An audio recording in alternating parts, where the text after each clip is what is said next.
Bikin IPA. I love Miss Ulfi. Ada Sunari.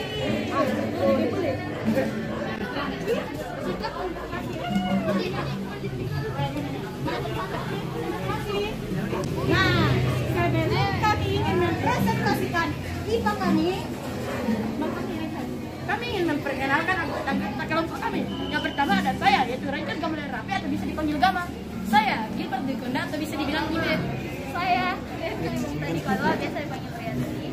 Saya Kiminaya Rani Kampudo, biasa dipanggil Kimi. Saya Rene Masaina Lorante atau biasa dipanggil Sena. I love Miss Ulfi. Saya Kirana Terang Sabalo, bisa dipanggil dengan Kirana. Di sekolah Lentera Harapan Toraja. Sudah nih. Halo semuanya, jadi di sini tunggu guys, ada Miss Ulfi lewat, jadi saya malu. Oke. Halo Miss. Oke, lanjut. Jadi nama saya adalah Sena. Di sini saya akan menjelaskan tentang gerak lurus beraturan atau bisa disingkat GLB. Nah, definisi gerak lurus beraturan yaitu gerak benda pada lintasan yang kecepatannya tetap atau konstan dalam selang waktu tertentu. Jadi kecepatannya itu selalu tidak berubah-ubah dalam waktu tertentu. Jadi waktunya misalnya kita bisa tentukan atau yang lain bisa tentukan. Kecepatannya tetap dan percepatannya selalu 0. Jadi di sini saya akan memberitahukan rumus GLB. Di sini saya akan menjelaskan tentang rumus GLB. Tunggu. Di sini saya rumus GLB. Rumus sama dengan V sama dengan S per T, atau bisa disingkat V sama dengan kecepatannya. Jadi kan kita yang akan pelajari tentang kecepatan ya. Jadi definisi gerak lurus beraturan itu selalu berfokus pada kecepatan ya. Jadi kecepatannya yang akan dicari.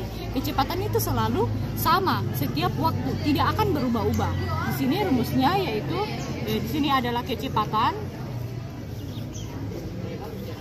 Nah, S sama dengan S apa? S artinya jarak ya. Jadi jarak yang ditempuh itu berapa? Kita akan ditanya jaraknya berapa, kecepatannya berapa. Di sini jarak. Nah, jarak itu menggunakan satuan. Jadi di sini jarak S saya akan memberitahukan apa artinya itu S. S artinya jarak dengan satuan M. Kalian tahu kan M apa? M itu meter. Awas kamu tidak tahu itu M itu meter. Nah, di sini T, apa itu T? T adalah waktu. Tadi ya definisinya berapa? Pakai persatuan satuan internasional menggunakan second atau artinya detik. Ya. Nah, di sini apa ya namanya? Kita pasti akan mencari tahu kenapa ya bisa TS rumusnya V kecepatan jarak bagi waktu, karena jaraknya itu akan dibagi dengan waktunya. Nah, di sini saya ada beberapa contoh. Kita bisa lihat di sini adalah ini adalah namanya bentuk rumus segitiga. Jadi di sini kita akan taruh S-nya di atas, V di bawah, T di bawahnya. Jadi kalau misalnya kita akan mencari S, pasti V kali T. Sedangkan kalau kita mencari V, kita tutup V-nya S per T. Sedangkan kalau kita mencari T, kita dulu tutup ini jadi S per V. Nah, di sini saya akan lanjut ke yang namanya jarak atau perpindahan. Kami akan menjelaskan tentang jarak atau perpindahan. Jarak artinya panjang seluruh lintasan yang ditempuh benda atau panjang total lintasannya. Misalnya saya ingin pergi ke Makassar, sampai ke Toraja. Saya dari Toraja ke Makassar. Di situ saya mengikuti jalan-jalan, itu namanya jarak. Jadi semua jalan yang saya lewati itu namanya jarak. Sedangkan perpindahan di mana saya dari Toraja langsung ke Makassar. Jadi misalnya begini, saya di Toraja tiba-tiba loncat ke Makassar. Jadi begitu artinya perpindahan. Jadi perpindahannya itu ke tempat yang satu langsung ke tempat yang lain. Bukan artinya seperti yang tadi jarak kan kita harus mengikuti jalan-jalannya. Tapi kalau perpindahan kita selalu bagaimana ya bilangnya, selalu langsung menuju ke sana. Yang paling cepat sampai. Oke, gambar lanjut. Ya. Nah, lanjut. Saya di sini akan menjelaskan tentang kelajuan dan kecepatan. Kelajuan artinya cepat lambatnya suatu jarak terhadap waktu, jarak yang ditempuh per detik. artinya cepat lambatnya suatu jarak. Jadi kita akan mencari cepatnya ini jaraknya berapa ya, cepat atau lambat ya jarak ini, kita akan mencari tahu ya. Kalau kecepatan artinya cepat lambatnya perubahan kedudukan suatu benda terhadap waktu atau perpindahan per detik per waktu ya. Jadi di sini kita akan cepat lambatnya perubahan kedudukan. Jadi misalnya saya tiba-tiba di sini, berapa cepatnya saya saat loncat ke sini? Kita tidak tahu. Jadi itu yang akan kita hitung kalau dari kecepatan. Di sini saya akan menjelaskan sekarang judul yang kedua tentang GLB, yaitu kelajuan dan kecepatan. Apa sih kelajuan? Apa sih kecepatan? Itu pasti kita akan bertanya-tanya. Apa itu kelajuan? Apa itu kecepatan? Jadi kelajuan artinya cepat lambatnya suatu jarak terhadap waktu, jarak yang ditempuh per detik. Jadi kita akan mencari tahu nih cepat lambatnya suatu jarak terhadap waktu. Jadi misalnya saya akan pergi begini. Nah, waktu saya pergi begitu berapa waktunya, berapa menitnya? Tapi kita di sini menggunakan satuan internasional yaitu second. Jadi saat saya berputar-putar tadi, berapa menit, berapa detik saya memerlukan waktu agar sampai ke tempat saya. Nah, di sini saya akan menjelaskan tentang kecepatan. Kecepatan artinya cepat lambatnya perubahan kedudukan suatu benda terhadap waktu atau dibilang perpindahan per waktu. Kecepatan artinya cepat lambatnya perubahan kedudukan suatu benda terhadap waktu. Jadi ketika saya begini, langsung ke sini, itu berapa ya perpindahannya? Kita tidak tahu. Jadi mari saya kasih tahu tentang rumusnya. Nah, di sini rumus kelajuan. Jadi di sini rumus kelajuan artinya jarak per waktu. Saya tulis ya. Di sini kelajuan.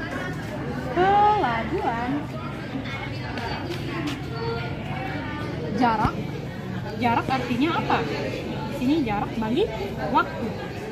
Jadi waktunya itu kita harus ketahui jaraknya dulu, baru kita ketahui waktunya. Di sini kalau kita mencari tahu tentang kecepatan, ada kecepatan ya, harus mengetahui terlebih dahulu yaitu perpindahan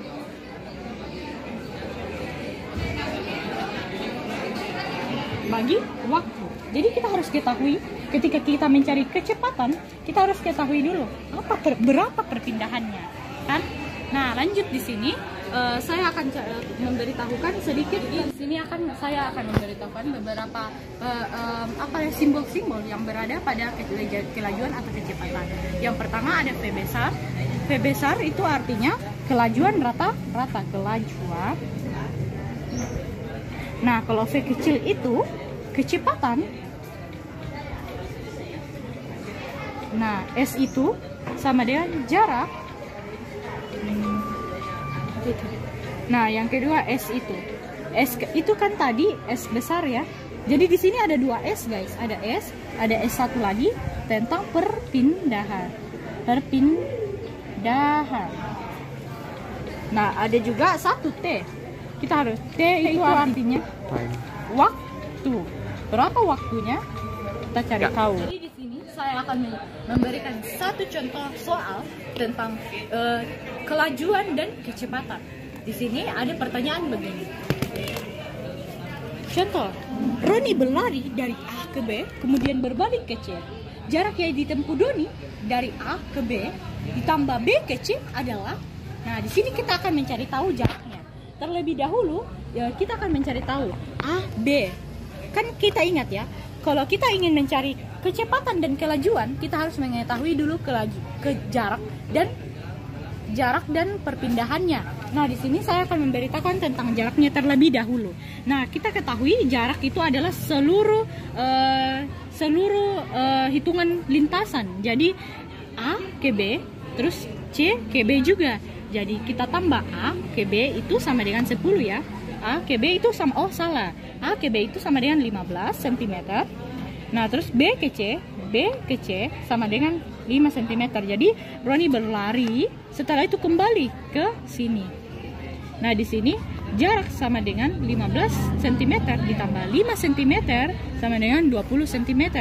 Jadi jarak yang ditempuh Roni berlari seluruhnya yaitu 20 cm. Nah, di sini kita akan mencari tahu juga tentang jarak perpindahan. Nah, di sini kita tahu ya, perpindahan adalah perpindahan di sini artinya panjang lintasan dari awal hingga akhir. Jadi ketika Ronik berada di sini langsung ke sini. Itu adalah berarti kita akan kurang terlebih dahulu. A, B kita kurang 15 cm ya. Terus B ke C. Jadi kita kurang B ke C sama dengan 5 cm. Jadi sama dengan 10 cm. Nah, kita sudah ketahui nih jarak dan perpindahannya. Nah, di sini sekarang kita akan mencari tahu kelajuan, kecepatan, perpindahan, kelajuan dan kecepatannya. Terlebih dahulu saya akan menjelaskan tentang cara mencari kelajuan. Kita ingat ya tadi, kelajuan rumusnya sama dengan jarak 10 cm. Kita ketahui ya, S sama S. Di sini kita ketahui juga T. Waktunya itu 10 detik. Jadi T sama dengan 10 detik. Nah, di sini kita akan masukkan semua rumusnya ke dalam semua yang kita ketahui ke dalam rumus, yaitu S. S-nya sama dengan 20 cm per berapa ya waktunya? Waktu ya T, waktu 10 detik. 20 bagi 10 sama dengan 2. Jadi kecepatan kelajuan yang kita dapatkan yaitu 2 cm. Nanti kan ya. Jadi di sini saya akan mencari tahu, setelah kita mencari tahu tadi tentang kecepatannya, kelajuannya. Sekarang kita akan mencari tahu tentang kecepatannya. Kecepatan itu sama dengan V juga ya. V kecepatannya yaitu sama dengan S per T. Jadi di sini S yang kita cari ini sama dengan perpindahan ya guys.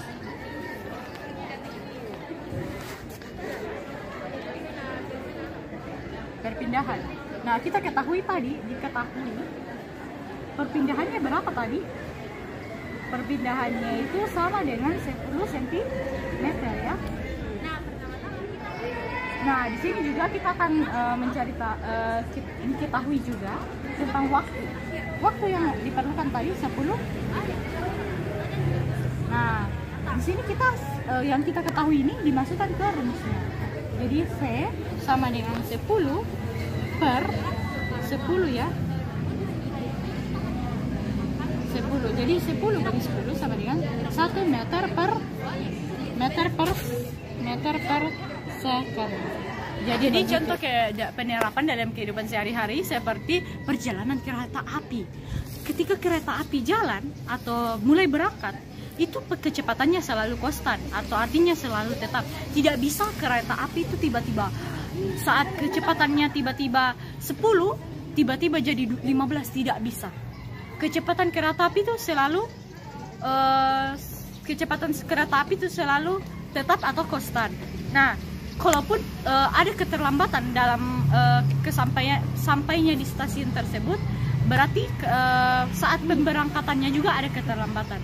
Jadi kereta api adalah salah satu contoh penerapan dalam kehidupan sehari-hari tentang GLB. Jadi beraturan. Oke, terima kasih.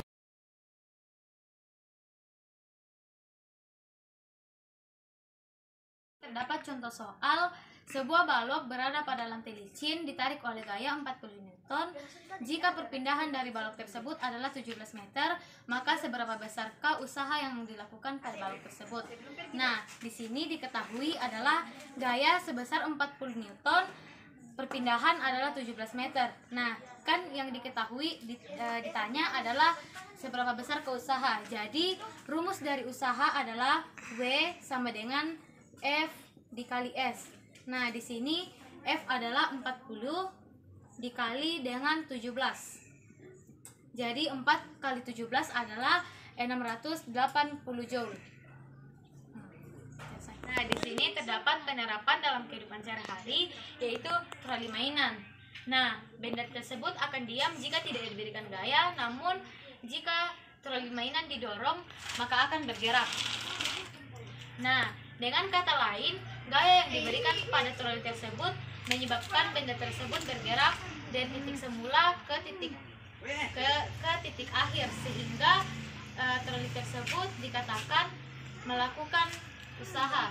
semakin besar energi yang tersalurkan pada suatu benda, maka semakin besar juga usaha yang dilakukan oleh benda tersebut.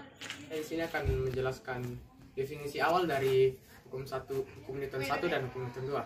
Nah, definisi dari hukum Newton 1 adalah bila resultan gaya bekerja di suatu benda nilainya 0, maka benda yang pada awalnya dalam keadaan diam akan tetap diam.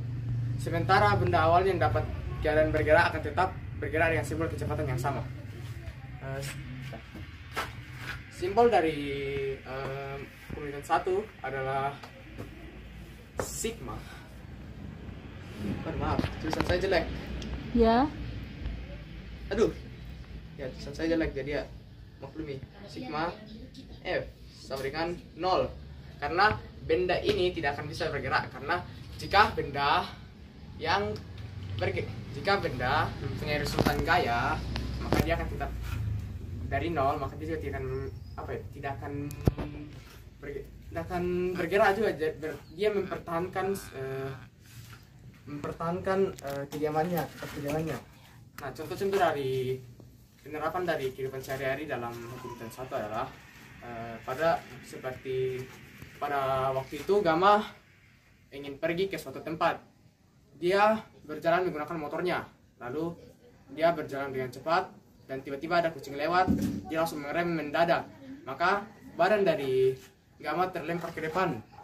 Dan itu adalah salah satu contoh mempertahankan kediaman gitu.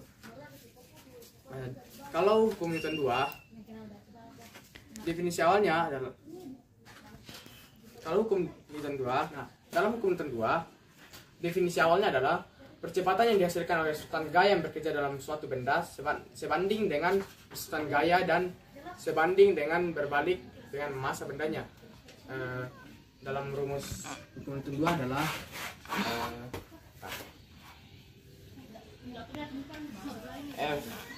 F yaitu satuan dari gaya sama dengan M yaitu massa dikali dengan kecepatan yaitu A. Simbol dari A itu adalah A, kecepatan. Nah, contoh dari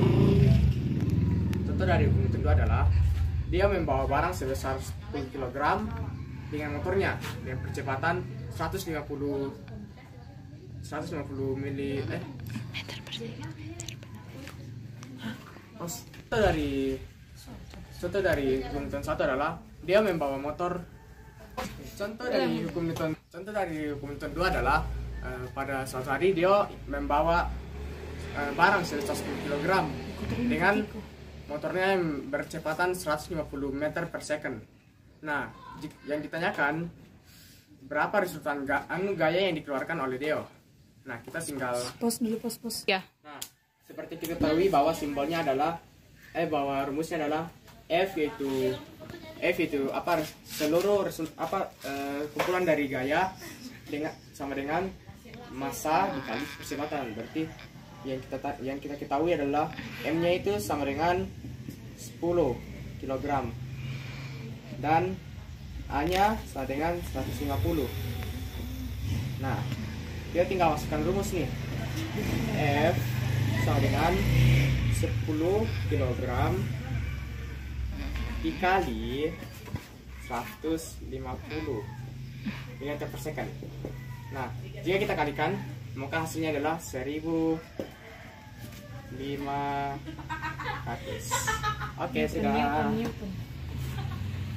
Jadi, dikeluarkan oleh Deo sebesar 1500 Newton. Oke, terima kasih. Perkenalkan, saya Richard Gamaliel Rafi. Di sini saya akan menjelaskan tentang daya. Sederhananya, daya yaitu kecepatan saat melakukan sesuatu usaha dan waktu tertentu. Sebagai salah satu parameter berukuran dalam fisika, daya memiliki satuan dengan standar satuan internasional atau SI. Satuan daya adalah joule per second atau watt yang disimbolkan W. Daya berbanding terbalik dengan waktu. Semakin sedikit waktu, semakin besar dayanya. Sebaliknya, semakin lama waktu, semakin kecil dayanya. Jadi, daya adalah kecepatan melakukan usaha atau daya persatuan waktu. Di sini saya akan menjelaskan tentang rumus daya. rumusnya ya adalah P sama dengan W per T. P adalah watt, W adalah usaha atau joule, sedangkan T adalah waktu atau second.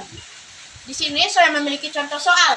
Sebuah balok berada pada lantai licin yang ditarik oleh gaya F sama dengan 50 Newton, di mana waktunya adalah 50 second. Jika usaha yang dilakukan oleh gaya kepada balon adalah 550 joule, hitunglah besar dayanya. Jadi di sini adalah N atau yang bersimbolkan F. N ini adalah Newton, sedangkan T yaitu waktu 50 detik, dan W atau usaha adalah 550 joule. Di sini yang ditanyakan adalah P. Jadi kita bisa menggunakan segitiga ini agar dapat mengingat rumus dengan mudah. Jadi di sini kita akan menulis karena akan dicari P, jadi kita tulis P di sini sama dengan, karena P yang akan dicari, jadi kita tutup ini adalah yang akan menjadi W per T. Jadi kita tulis W per T. Nah, di sini kita bakal rubah. W-nya sudah kita ketahui yaitu 550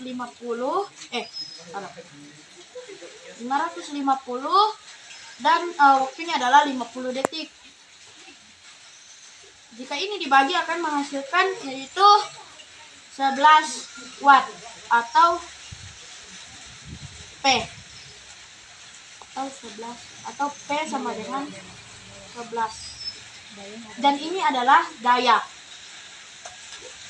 Di sini mungkin ada yang bertanya kenapa 50N-nya tidak dipakai. Jadi 50N ini hanya pengecer ya. Selanjutnya adalah kita akan pandangan dalam kehidupan sehari-hari. Kamu untuk memindahkan kursi dalam waktu 10 detik dan teman kamu memindahkan dalam waktu 20 detik dengan jarak yang sama yaitu 5 meter. Dan yang kamu keluarkan otomatis akan lebih besar karena kamu mendapatkan waktu yang lebih sedikit. Sedangkan teman kamu akan mendorong dengan sedikit kecil dayanya karena dia mendapatkan waktu lebih banyak. Dan jika waktu kamu terhitung lebih banyak, maka kecepatan kamu dapat terhitung lebih sedikit dalam melakukan suatu usaha tersebut. Mungkin sekian, terima kasih. Halo, perkenalkan nama saya Ibe. Sekarang saya akan menjelaskan pesawat sederhana, dan yang pesawat sederhana yang saya pilih yaitu bidang miring. Definisi dari bidang miring yaitu bidang miring merupakan salah satu jenis pesawat sederhana, di mana pesawat sederhana sendiri adalah sistem atau alat bantu untuk meringankan usaha. Bidang miring adalah suatu lintasan yang memiliki kemiringan tertentu dan membentuk sudut terhadap permukaan mendatarnya. Rumus dari bidang miring yaitu persamaannya yaitu W kali H sama dengan F kali S, atau W bagi F sama dengan S bagi H. Dan rumus keuntungan mekanisnya atau KM yaitu W bagi F sama dengan S bagi H, di mana W adalah berat atau beban benda yang atau F ya, di mana W adalah berat atau beban benda, F adalah gaya, S adalah panjang bidang miring, H adalah tinggi bidang miring, dan KM yaitu keuntungan mekanis yang tadi saya bilang. Dan soal dari bidang miring, yang pertama-tama kita mencari apa yang diketahui dulu. Jadi kita tulis diketahui. Jadi yang pertama kita ketahui yaitu H. H sama dengan 2 meter. Kalau kalian belum mengetahui H, itu H adalah tinggi dari bidang miring. Yang kedua yaitu 10 meter atau bisa dibilang S. Kalau kalian belum tahu S adalah panjang dari bidang miring. S sama dengan 10 meter. Lalu yang kita ketahui lagi yaitu W. Kalau kalian belum tahu W yaitu berat dari benda. W sama dengan 500 Newton. Jadi pertama-tama salah. Jadi yang ditanyakan di sini yaitu F sama dengan berapa? F sama dengan berapa? Jadi pertama kalau kita mau mencari F, jadi kita menggunakan rumus F sama dengan W kali H per S. Karena diambil dari mana? Jadi kalau kita mau mencari F, jadi rumusnya yaitu F sama dengan W kali H per S. W kali H per S. Jadi kita tinggal masukkan saja W sama dengan 500 Newton. Kita tulis saja 500, H adalah 2 per S. S adalah 10. Jadi kita kali di sini yaitu F sama dengan 500 kali 2 yaitu 1000. F 10. Jadi 10 bagi 1000 bagi 10 yaitu 100. Ya, selesai. Terima kasih. Teman, sekarang saya akan menjelaskan penerapan sehari-hari di bidang miring. Jadi menurut teman-teman, yang mana lebih memudahkan kalian? Didorong seperti ini di atas bukit ini atau kita mengangkatnya seperti ini? Jadi menurut saya sendiri yang lebih mudah yaitu kita dorong seperti ini karena meringankan tenaga dan juga usaha.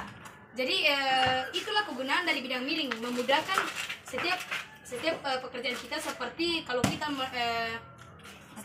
kita pegang lori-lori, nah ada ini barang-barang di atasnya, jadi kita kasih naik begini atau kita angkat, jadi lebih memudahkan kalau kita dorong.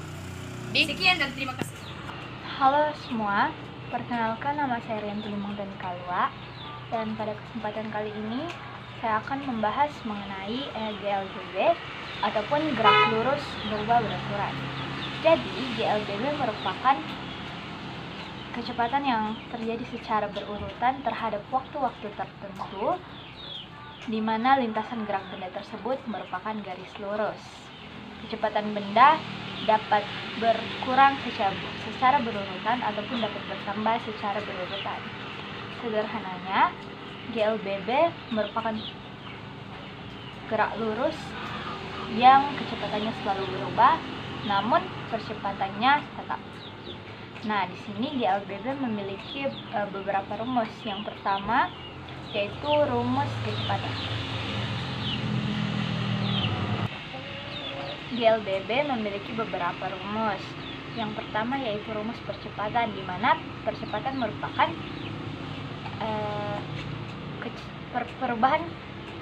perubahan kecepatan yang terjadi secara berurutan terhadap waktu-waktu tertentu.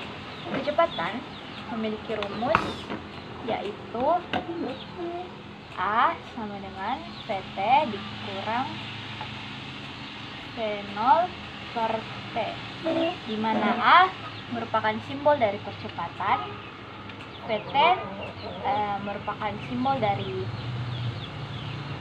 kecepatan akhir, dan V0 merupakan simbol dari kecepatan awal, lalu dibagi dengan T yang merupakan waktu. Dan yang kedua, kita mempunyai rumus VT sama dengan V0 ditambah A dikali T,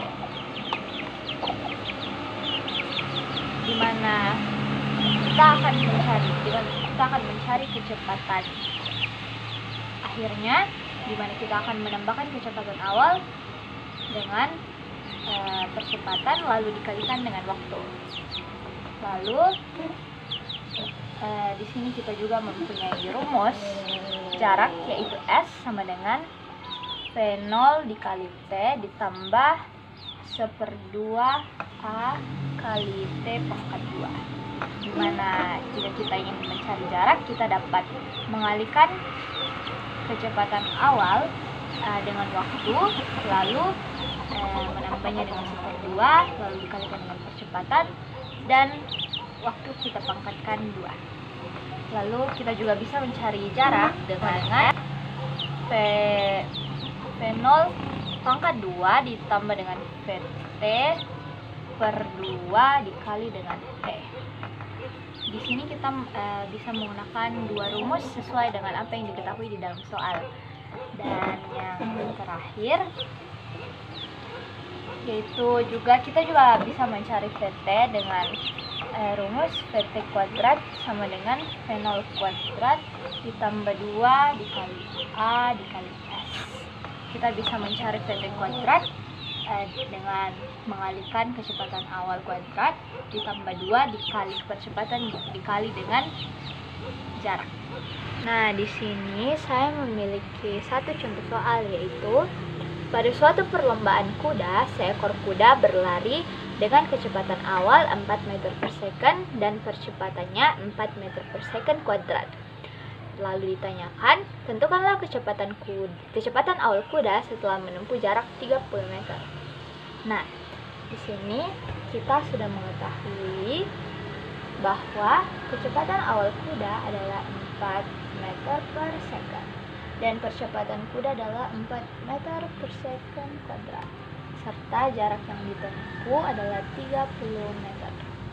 Dan ditanyakan berapa kecepatan akhir kuda tersebut. Nah, di sini kita bisa menggunakan rumus, yaitu jawab VT kuadrat sama dengan V0 kuadrat ditambah 2 dikali A dikali dengan S. Nah, V0 kuadrat yaitu 4 kita kuadratkan, lalu 2 dan dikali dengan percepatannya yaitu 4 dan jaraknya yaitu 30. Nah, 4 dikali 4 adalah 16 ditambah 2 dikali 4 dikali 30. 16 ditambah 2 dikali dengan 4 dikali dengan 30 adalah 500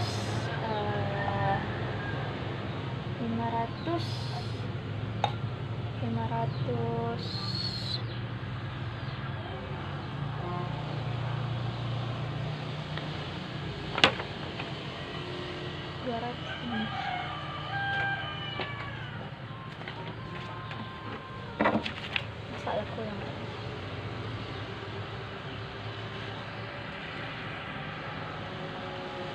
jadi 16 ditambah dengan 2 dikali dengan 4 dan dikali dengan 30 adalah 250.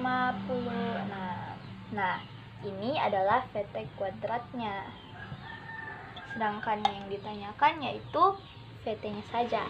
Jadi kita dapat menunjukkan bahwa VT-nya adalah 16 meter per second. Kenapa? Karena kita bisa mencari akar dari 256 dan akar 256 adalah 16. Jadi VT-nya sama dengan 16 meter per second. Selain itu, saya juga memiliki contoh penerapan GLBB di dalam kehidupan sehari-hari. Contohnya yaitu di saat bunga bersepeda melewati jalan yang lurus, jalan penanjakan, dan jalan penurunan. Saat bunga melewati jalan yang lurus, kecepatan bunga terhitung stabil karena medannya tetap sama. Lalu setelah itu ia melewati tanjakan, di mana saat ia melewati tanjakan kecepatannya terhitung lebih melambat karena medan yang harus ia tempuh juga lebih berat dan otomatis beban yang bunga tanggung semakin besar.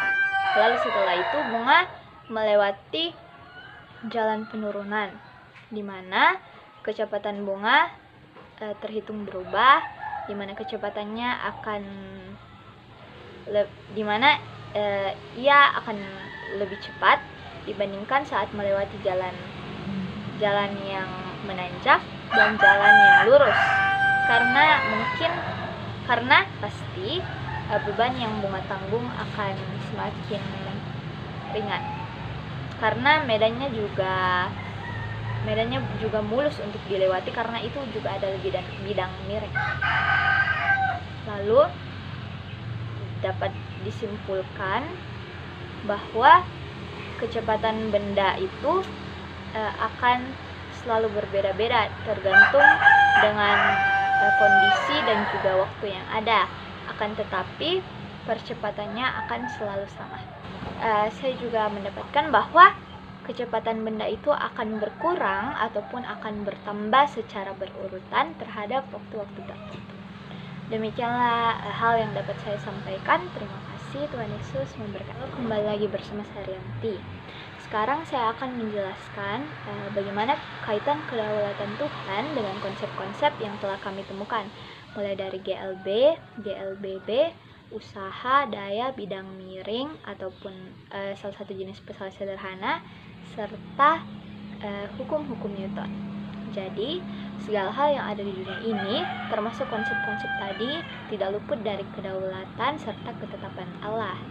Kami mempercayai bahwa Ialah yang merancang segala sesuatu yang ada di dunia ini untuk menyatakan kedaulatannya. Ia juga ingin agar manusia dapat selalu bersyukur. Ia menggunakan ilmuwan-ilmuwan ataupun penemu yang menemukan konsep-konsep ini untuk menyatakan kedaulatannya kepada seluruh manusia dan ciptaannya. Ia ingin kita agar bersyukur dan memaknai segala hal yang telah Ia limpahkan di dalam kehidupan kita ini. Kita harus contohnya